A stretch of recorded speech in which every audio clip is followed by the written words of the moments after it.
Muito bem, telespectadores da Superi TV, em especial, claro, aqui do jornal Superi Notícias, o seu jornal na hora do almoço, nesta segunda parte do jornal desta quinta-feira. Como eu disse na passagem de bloco do primeiro para o segundo, recebo aqui no estúdio da Superi TV a doutora médica Raquel Amanda para poder falar sobre saúde e principalmente para a área voltada para a área da medicina. E para poder falar, claro, com propriedade em relação a esse assunto, ela está aqui, principalmente neste momento que nós estamos vivendo, onde eu tenho certeza que você que está em casa, mesmo não tendo nenhum tipo de problema de saúde, conhece alguém, tem algum parente, tem algum amigo que teve que recorrer a algum profissional da área da saúde, especialmente nesse ano que se passou, o ano de 2020.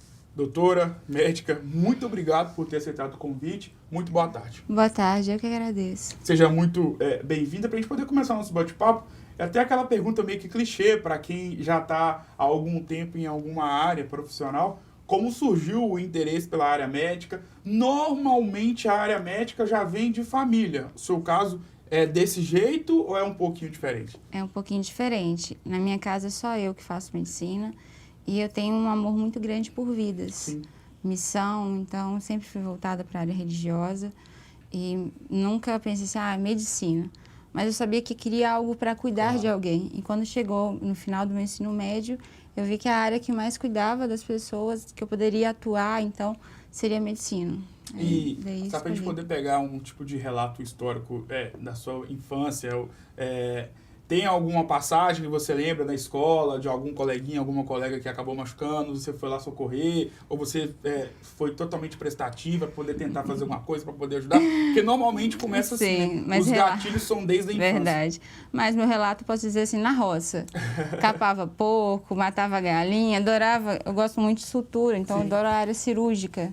Então, desde criança, eu que fazia cirurgia nos animais. Os pais estranhavam, falavam? Não, meu pai super incentivava, muito aventureiro. Interessante. Agora, doutora, para a gente poder já começar o nosso bate-papo, nós sabemos, claro, que a faculdade, né, o curso de medicina é um curso oneroso, independentemente do estado, da cidade que a pessoa vai acabar fazendo, né, a faculdade. E a gente sabe que não só por ser muito oneroso, também tem a questão do tempo, né? Um curso muito longínquo. Então, a gente sabe que é um determinado período até meio que extenso. Como é que foi para você dentro da faculdade? A faculdade realmente, e talvez a área da medicina no geral, ela seja uma das áreas, ou talvez a área que não tem como não passar pela faculdade, diferentemente como, por exemplo, acontece com a minha classe, a área jornalística, não tem como não passar pela faculdade de medicina. Sim. Qual que é a importância dela? A faculdade, assim, a gente estuda muito, é uma sobrecarga muito grande, muita pressão, só que a gente precisa de muita teoria, ao mesmo tempo muita prática. A gente precisa estar ali na faculdade, igual você mesmo falou, Sim. Não tem como não passar. Mas hoje eu vejo que eu aprendo muito mais com a prática do que com a teoria. A teoria, assim, ela veio, né, para mim entender, para poder atuar, mas hoje eu aprendi muito mais com a prática na medicina. Claro, você só reforça a ideia de que o quão importante imagino que era te perguntar, se durante a sua passagem pelo curso, você esteve inserida em alguns estágios durante a faculdade e qual foi a importância deles para você poder chegar hoje já formada, com uma profissional já com vários tipos de ações praticadas mesmo durante a faculdade? Eu sempre gostei de fazer coisas extracurriculares, Sim. Sabe? Que não estava na faculdade em si, não cobrava. E dentre eles, eu não lembro o ano, mas eu fiquei janeiro todo fazendo estágio na UTI.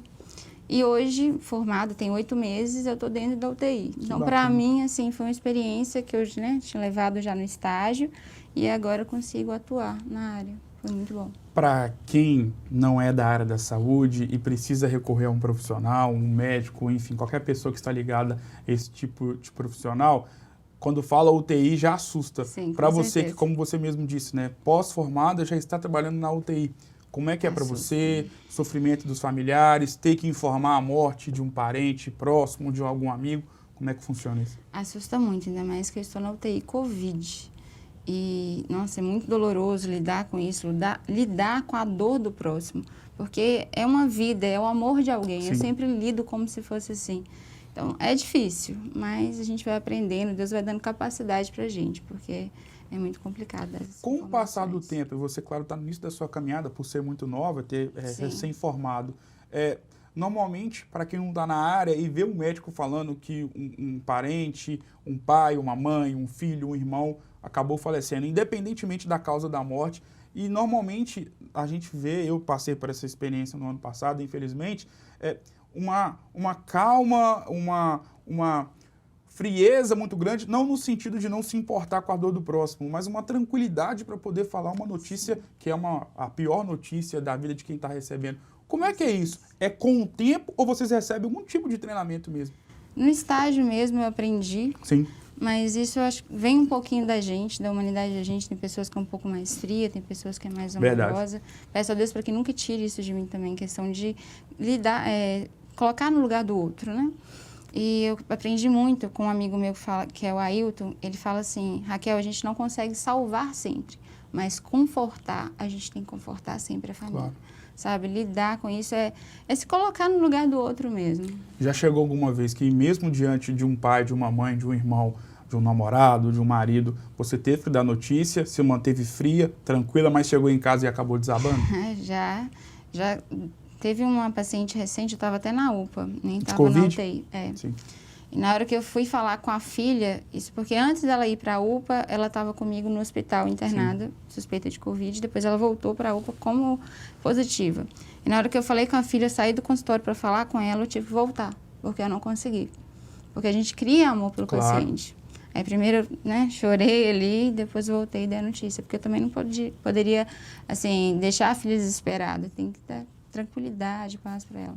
Ao mesmo tempo, doutora, eu queria saber de você, mas antes eu vou fazer um breve relato. Ao mesmo tempo que a gente, claro, valoriza, e imagino que nesses últimos anos, 2, 3 anos, especialmente no ano de 2020, o profissional da área da saúde tem sido bastante valorizado, nós sabemos que muitas pessoas, não com um sintoma muito grave de alguma doença gravíssima, acabam recorrendo aos milagres de internet, aos remédios caseiros, que ali, acolá, acaba fazendo algum tipo de efeito, mas nós sabemos que não é o procedimento correto a ser feito.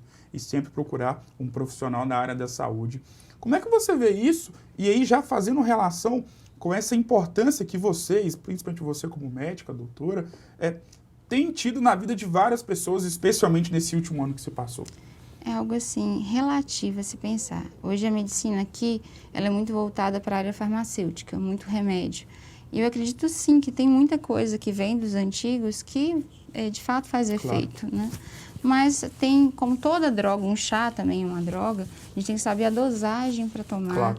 E por isso que é bom procurar um especialista, um médico, porque pode intoxicar, pode fazer mal. Então, acho que é essa a opinião. Sobre o ano de 2020, é uma visão que eu tenho, trabalhando com jornalismo, trabalhando com várias notícias todos os dias do ano, a cada momento, a cada minuto, acompanhando jornais, rádio, entrevistas na televisão.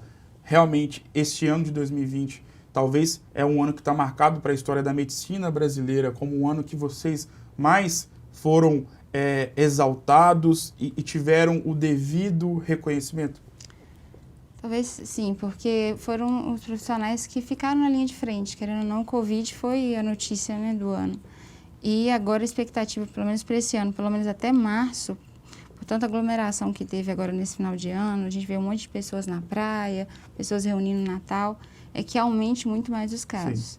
E a gente está trabalhando muito. E ao mesmo tempo que a gente trabalha, a gente tem que se especializar, porque Covid é uma coisa totalmente assim, diferente, que a gente não sabia muito, lidar com ele. Não tem um remédio, não tem uma vacina. Então, é uma coisa que acaba que a gente estuda mais e vai ser mais valorizado também. Quando começou a pandemia aqui no Brasil, você já era formada ou já estava dentro do hospital? Estava quase formando. Mas já estava na prática dentro dos hospitais? Sim, eu formei em maio, a pandemia começou em março. Isso, final de fevereiro e início de março. Isso.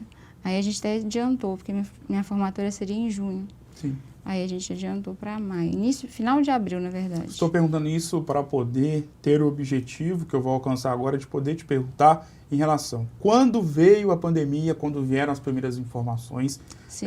Engraçado que, só para poder fazer um breve relato, aqui estão 2 profissionais, e não é puxando o saco nem para mim nem para você, que talvez eles foram os mais valorizados e os profissionais que tiveram mais na linha de frente, né? Verdade. Porque eu, como jornalista, levando notícia, e não eu, claro, todos os jornalistas, e vocês, claro, principalmente, no pedestal assim maior, cuidando e tentando ajudar para que várias pessoas não perdessem a vida. Quando veio a pandemia, você que estava na área médica já praticamente formada, como é que foi? Como é que foram as primeiras informações? O que vocês imaginavam em relação vai passar rápido, é uma coisa séria, vai demorar? Como é que foi? Primeiro eu assustei, porque eu tinha que tomar decisão se eu ia formar ou não para começar. Formei adiantado. Fui para uma cidadezinha muito pequenininha, que tinha poucos casos. Pensei que, pelas notícias, que ia passar rápido. Ou então, se não passasse rápido, o Brasil também não ia conseguir por causa da economia. E a gente está indo quase no final do ano, o ano virou e a gente conseguiu. Então, foi assustador. Claro. Não era o que eu esperava, não. Lembra o primeiro caso, a primeira morte, que você não acabou cuidando de fato, ou algum companheiro seu de hospital, ou companheira relatou? Tem morte que grava, né? Essa mesmo que eu te falei foi umas que eu chorei muito. Sim. Porque você pega o paciente desde o início. A gente fala que o pico da doença ela está entre o 9º ao 14º dia. Então, quando ela vem lá do início, pegou agora, os sintomas começou agora. Você vê a pessoa boa. Aí depois é a muito rápido, né? A pessoa vai piorando e ela vai lutando com você, mas não tem um remédio específico. Então, você fica muito sem saber o que fazer. A gente oferta o que a gente pode ofertar. É muito complicado. Tem sido muito alvo de análise por nós, jornalistas, em relação à politização da pandemia. E o foco não é querer falar de um lado A, B, C, D ou A. Mas eu acho que para vocês da área da saúde, eu acho que essa politização acaba atrasando ainda mais o trabalho de vocês. Estou certo ou estou errado? Seria como? Não entendi a pergunta. Porque a gente vê que os políticos acabaram, assim como os profissionais da área da saúde, corretamente, mas os políticos acabaram entrando de vez na área da pandemia, politizando, né? Vacina, não quero essa. Minha população não vai tomar vacina. Porque já roubaram até respirador, alguns prefeitos, desvio de dinheiro. Imagino que essas picuinhas, essas briguinhas, essas coisinhas acabam atrapalhando e atrasando a recuperação de vidas e o trabalho de vocês. Eu sou muito religiosa e eu estava até na igreja domingo e a pastora estava falando sobre sangue derramado. Porque Deus é justo e Ele vai cobrar por isso. Há muito desvio de verba, há muita falta, assim, igual ventilador mesmo. Em UTI é super necessário. E às vezes eu quero receber paciente, não consigo receber paciente. E fica a mercê porque não tem equipamento. E aquele equipamento era para estar ali. Então, assim, atrapalha muito o cuidado. São muitas vidas que foram perdidas por causa de falta de assistência. Por exemplo, uma vida, eu posso afirmar, você como profissional pode me garantir que eu vou estar certo, de que uma família que acabou perdendo um ente querido, ou até mesmo 2, 3, Sim. por causa do desvio de vários respiradores, mas talvez uma vida poderia ter sido salva com apenas um respirador? Se aquela uma vida fosse seu pai ou sua mãe, acho que as pessoas pensariam um pouquinho mais, sabe? Antes de desviar esse dinheiro. Porque é muito fácil pegar o dinheiro e colocar no seu bolso, né? Agora eu quero ver quando é o pai ou a mãe da pessoa. Pensa diferente. A classe médica no Brasil, ou você pode falar com mais propriedade da classe que você vive aqui na região, Valadares, região Ipatinga, ela é unida? Eu tenho essa curiosidade, é uma classe que luta pelos seus direitos, é uma classe que fica ali na dela, tranquila? Como é que é a classe médica? Assim, a gente aprende na faculdade desde o início a gente ser muito unidos. Não falar mal dos médicos, sempre chegar até a pessoa em particular, conversar se acontecer algum ato, algum erro. Então, assim, aprendi na faculdade a ser unida, mas não é em todos os lugares que a gente vê isso. Na prática, ainda mais os médicos de mais tempo, formados, sempre tem aquele grupinho, né, mais fechado. Mas, de maneira geral, os médicos são unidos na classe. Para quem está na faculdade ainda, 5º, 6º período, ainda tem muito caminho para poder ser percorrido. E qual é a dica que você dá? Qual é o conselho que você dá? E aí o foco da entrevista não é para poder falar sobre Covid, óbvio que não. Tocamos apenas uma parte. E o foco é para poder falar da área da medicina em geral, e é muito importante saber disso de uma pessoa que saiu recentemente da faculdade e agora já está no mercado de trabalho. Qual que é a dica que você dá para quem está saindo agora, que precisa de alguma ideia, alguma dica? Para quem está na faculdade, aproveita o máximo, dê plantão o máximo. Acompanhe o colega, acompanhe o tio, o primo, quem for, porque depois fica muito mais fácil. E a medicina você aprende todo dia. Você aprendeu uma coisa hoje, amanhã está um pouco diferente, é só você, sabe, padronizar ali e fica muito mais fácil. Então, aproveite o máximo, sabe? Não falo para você não curtir uma festa, não sair, mas o que puder fazer de estágio, poder fazer coisas extracurricular da faculdade, é o que eu aconselho. Doutora, muitíssimo obrigado. Tem aquela frase, só nós sabemos o quanto foi difícil marcar a entrevista e ela poder acontecer, mas graças a Deus deu tudo certo. Graças a Deus. Obrigado por ter aceitado meu convite primeiramente, super solícita, super simpática, e o convite está feito para você poder voltar mais vezes, para a gente poder falar de outros assuntos específicos, por exemplo, neste mês de janeiro, né, o mês roxo, né, de combate à hanseníase, se eu não estiver enganado. Tem muitos casos na roça. Sim, então a porta aqui da TV não é para subir escada, é para poder... Brincadeira. As portas estão abertas para você poder voltar aqui quantas vezes quiser, para a gente poder bater um papo, até porque você é um tipo de profissional que nós, jornalistas, como passadores da verdade, precisamos recorrer sempre, porque vocês estão trabalhando com saúde e com vidas. Eu que agradeço, você é muito gentil, obrigada obrigado. pela recepção.